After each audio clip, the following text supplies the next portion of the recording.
Bismillahirrahmanirrahim. Assalamualaikum warahmatullahi wabarakatuh. Waalaikumsalam warahmatullahi wabarakatuh. Kami dari kelompok 7 yang terdiri dari saya, Ade Rahmayani, dan rekan saya, Marfu'ah. Baiklah, di sini kami akan mempresentasikan proposal penelitian kami yang berjudul Gaya Bahasa Metafora dalam Novel Haya, karya Heli Tiana Rosa dan Beni Arnas.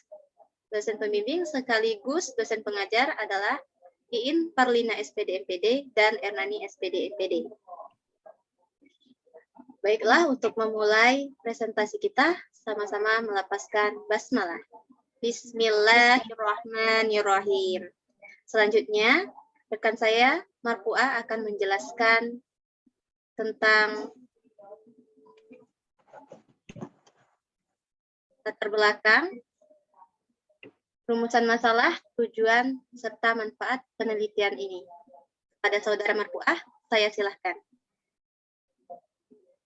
Baik, terima kasih kepada moderator. Di sini saya akan menjelaskan dari bab pertama, latar belakang. Sastra merupakan hasil karya seseorang yang dapat dituangkan melalui tulisan dengan bahasa sebagai mediumnya. Karya sastra adalah cerminan kehidupan yang diciptakan untuk tujuan tertentu sehingga memberikan kesadaran kepada pembacanya tentang kebenaran hidup melalui bentuk fiksi.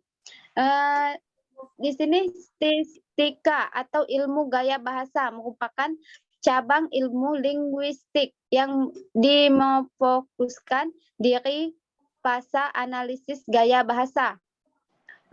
Selanjutnya, novel. Novel merupakan karya sastra yang berisi tentang cerita fiktif dan non-fiktif. Dalam novel Haya ini menceritakan seseorang gadis kecil berusia 5 tahun, korban konflik Palestina dengan Israel di jalur Gaza. Berdasarkan latar belakangnya di atas, maka penelitian tertarik untuk kami melakukan penelitian terhadap novel Haya karya Helvi, Tiana Rosa, dan Beni Arnas. Karena terdapat pemakaian gaya bahasa atau majas. Penelitian ini yang berjudul Analisis Gaya Bahasa Metafora dalam bentuk novel Haya karya Helvi Tiana Rosa dan Beni Arnas. Adapun rumusan masalah. Rumusan masalah berguna untuk mempermudah penelitian. Adapun perumusan masalah di sini bagaimana gaya bahasa yang dapat dalam novel Haya karya Helvi Tiana Rosa dan Beni Arnas. Yang selanjutnya tujuan. Tujuan penelitian ini adalah mendeskripsikan gaya bahasa yang dapat dalam novel Haya karya Helvi Tiana Rosa dan Beni Arnas. Selanjutnya manfaat penelitian. Manfaat penelitian ini terbagi menjadi 2. Yaitu yang pertama, manfaat teoritis. Penelitian ini diharapkan dapat menambah wawasan dan memperluas ilmu pengetahuan, terutama di bidang bahasa dan sastra Indonesia, baik bagi peneliti, pembaca, dan pencipta sastra. Yang kedua, manfaat praktis. Yang penelitian novel Haya karya Helvi Tiana Rosa ini, Beni Arnas, dapat digunakan sebagai bahan perbandingan dengan penelitian-penelitian lain yang telah ada sebelumnya, khususnya menganalisis gaya bahasa. B. Penelitian ini diharapkan dapat digunakan oleh pendidik bahasa dan sastra Indonesia sebagai materi ajar khususnya sastra. Baik, itu yang dapat saya sampaikan. Kembali ke moderator. Terima kasih, saudara Marfu'ah. Selanjutnya saya sendiri akan memaparkan atau menjelaskan bagian bab 2, tinjauan pustaka, kajian teoritis, serta kerangka pikiran. Yang pertama, tinjauan pustaka. Ya, kami kami telah mencari tahu tentang novel Haya ini. Yang pertama, novel Haya karya Elvi Tiana Rosa dan Beni Arnas ini telah diteliti dalam bentuk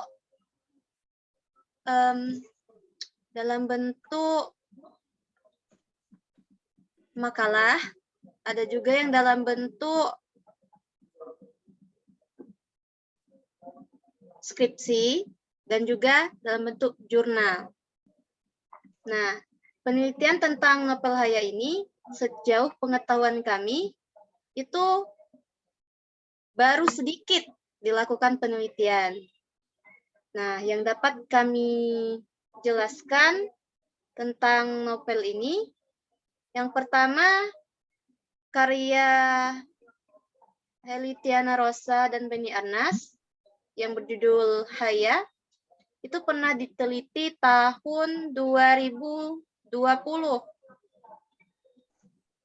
dengan judul Analisis Novel Haya karya Heli Tiana Rosa dan Beni Arnas dalam kajian strukturalisme Robert Stensian oleh Natasha Yasina Nasution. Kemudian pernah diteliti juga oleh Septiana pada tahun 2021 dengan judul Kajian Struktural dan Nilai-nilai Pendidikan dalam karya Heli Tiana Rosa dan Beni Arnas. Nah, kemudian penelitian yang relevan tentang kajian atau penelitian ini, yang pertama adalah Mulyati pada tahun 2014 dengan judul Analisis Penggunaan Gaya Bahasa Metafora dalam Lelaki Ikan, sekumpulan cerpen Hudan Hidayat, kajian stilistika. Yang kedua adalah Eko Arif Rohman tahun 2015 dengan judul Analisis Gaya Bahasa, Sarkasme dan Gaya Bahasa Metafora pada Wacana Kolom Sorak Supporter, harian Salopos edisi Januari-Maret tahun 2011. Yang ketiga oleh Eko Marini tahun 2010 dengan judul Analisis Stilistika Novel Laskar Pelangi karya Andrea Hirata. Nah, dari ketiga penelitian ini ya, itu ketiga-tiganya sama-sama meneliti novel, namun judulnya yang berbeda. Kemudian sama-sama menggunakan kajian yang sama, yaitu tentang stilistika. Stilistika ini sudah dijelaskan oleh saudara Marfuah bahwa stilistika itu adalah ilmu gaya bahasa yang mana memfokuskan pada prosa analisis gaya bahasa. Nah, biasanya stilistika ini digunakan oleh peneliti-peneliti untuk meneliti puisi. Namun ternyata stilistika tidak hanya dapat mengkaji puisi, namun juga bisa kita gunakan untuk mengkaji sebuah novel. Kemudian selanjutnya kita akan membahas mengenai kajian teori. Yang pertama, hakikat karya sastra atau pengertian karya sastra. Karya sastra dalam Kamus Besar Bahasa Indonesia itu adalah hasil karya, baik berupa puisi, prosa, maupun lakon. Jadi yang namanya karya sastra itu adalah puisi, prosa, lakon, ya, dan lain sebagainya. Biasanya dalam bentuk tulisan. Kemudian selanjutnya hakikat novel. Novel itu berasal dari kata Latin novelius, ya, novelius yang berarti baru. Nah, novel biasanya menceritakan kehidupan ya yang ada di lingkungan penulis. Walaupun biasanya novel itu ada yang berdasarkan pemikiran atau hayalan seorang penulis, namun tidak mungkin keluar dari kehidupan, ya, masih berada dalam kehidupan biasanya. Nah, baiklah. Selanjutnya, ciri-ciri novel.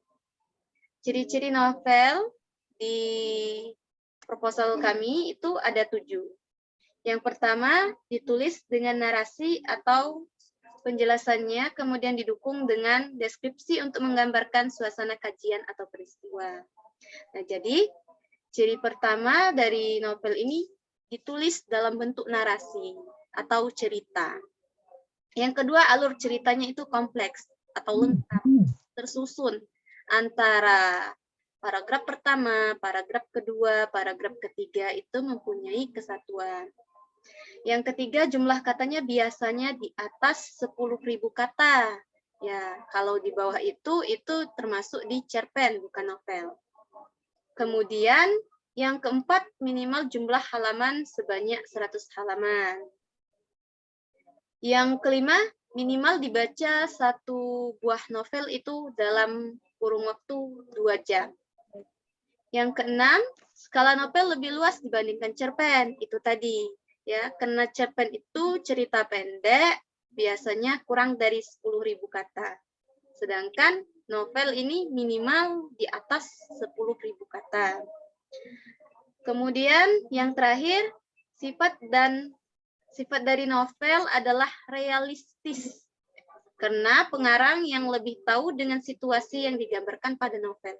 Jadi, walaupun novel itu dalam bentuk hayalan misalnya ya, memang tidak ada misal novel tentang ikan misalnya ya, ikan mas. Nah, misal judulnya tentang ikan mas, berarti ini dalam bentuk fabel.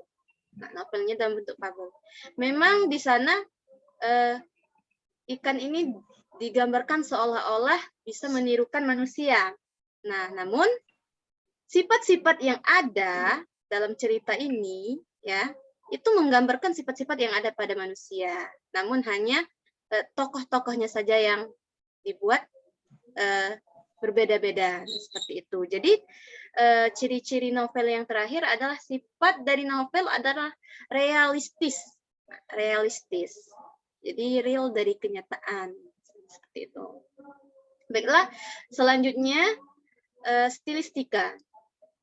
Dalam penelitian ini kami menggunakan teori stilistika yang mana mengkaji gaya bahasa. Stilistika itu berasal dari kata style, ya, yang berarti gaya. Stilistika adalah penggunaan gaya bahasa khususnya dalam karya sastra. Bahasa sastra merupakan suatu ekspresi seorang penulis atau pengarang melalui teks sastra yang mengeksploitasi bahasa sebagai bahan untuk karyanya agar memiliki keindahan dan syarat akan makna yang harmonis sehingga nikmat saat dibaca. Nah, jadi karya-karya ini, karya-karya berbentuk novel ini bisa kita teliti gaya bahasa yang dipakai di dalam novel itu dengan menggunakan teori atau kajian stilistika. Baik, untuk selanjutnya tentang gaya bahasa metafora.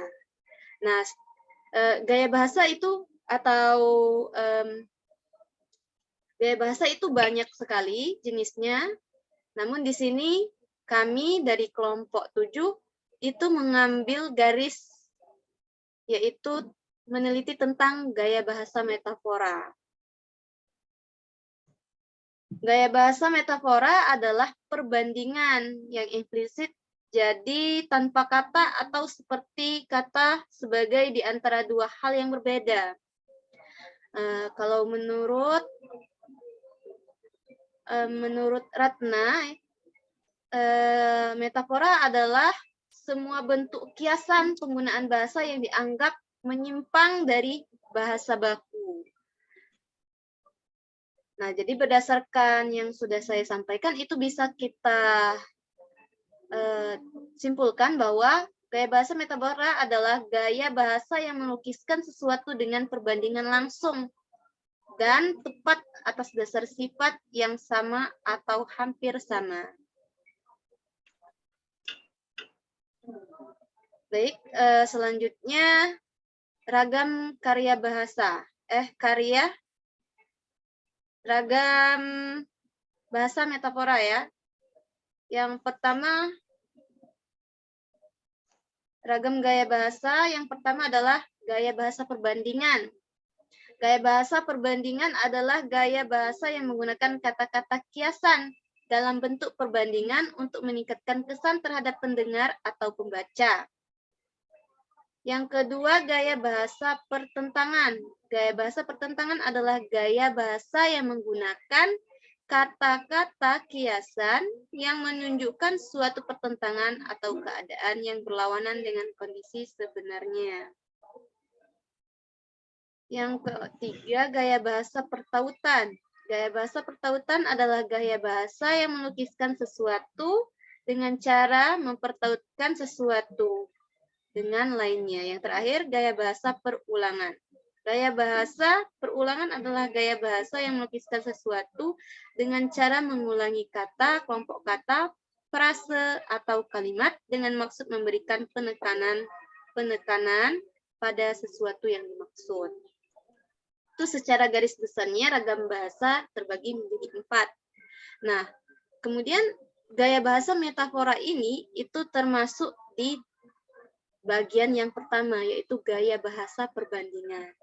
Yang mana kita membandingkan sesuatu dengan sesuatu yang lain, namun tetap memiliki arti yang sama.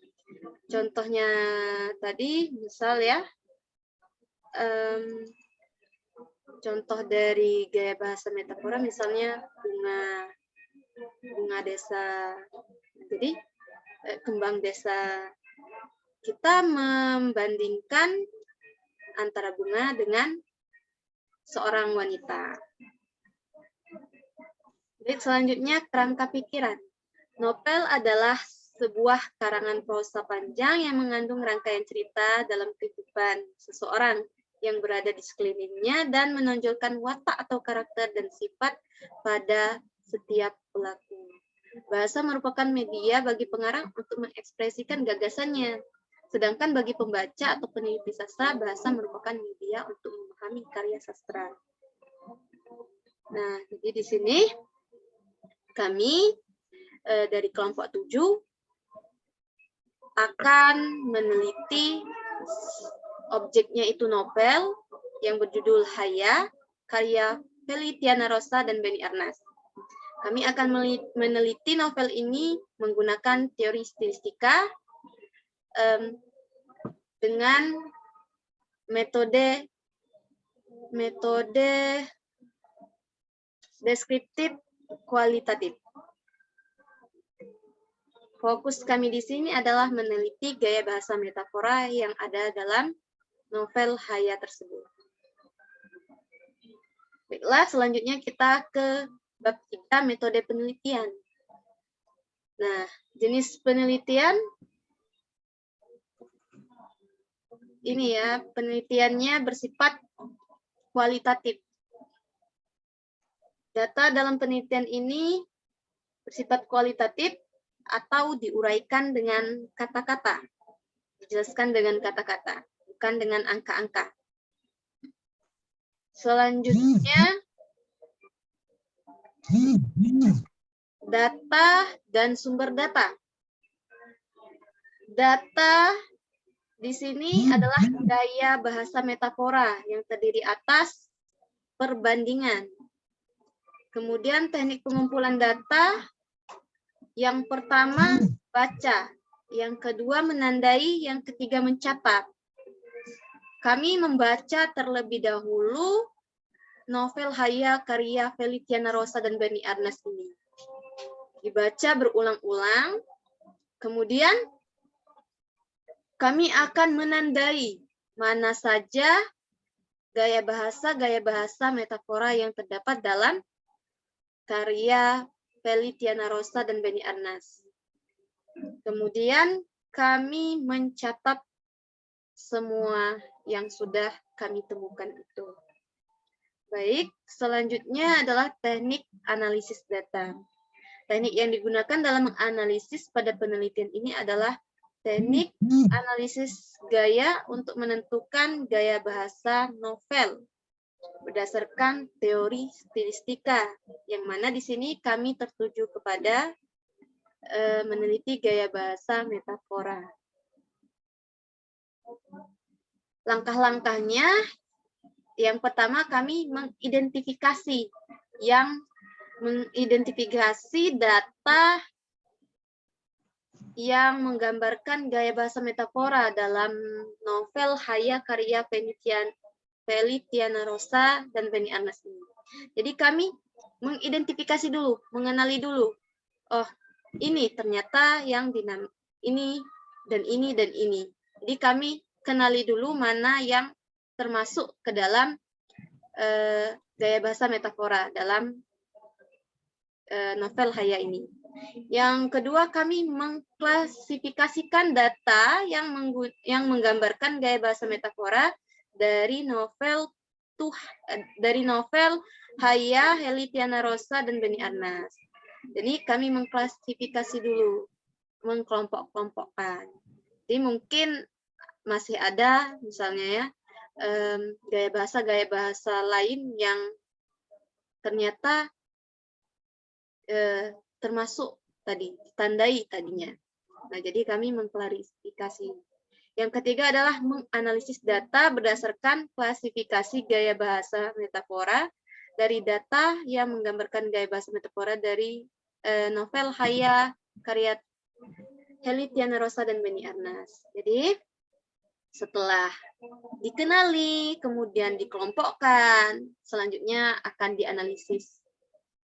Apakah memang betul ini gaya bahasa metafora atau bukan. Kemudian yang keempat atau yang terakhir, kami mendeskripsikan gaya bahasa metafora dari data yang menggambarkan metafora dan novel Haya karya Feli Tiana Rosa dan Beni Arnas tersebut. Baiklah. Jadi secara kesimpulannya bahwa di sini kami kelompok 7 akan meneliti objek yang berbentuk novel. Kami tertuju dengan gaya bahasa metafora yang ada di dalam novel tersebut, yang mana novel ini berjudul Haya karya Feli Tiana Rosa dan Beni Arnas.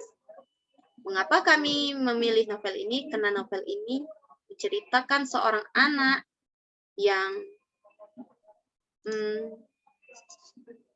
masih penuh dengan perjuangan ya, sangat menyentuh sekali.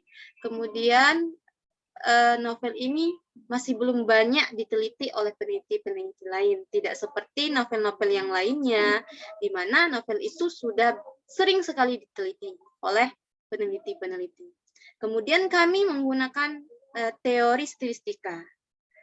Stilistika ini adalah ilmu yang mengkaji gaya bahasa.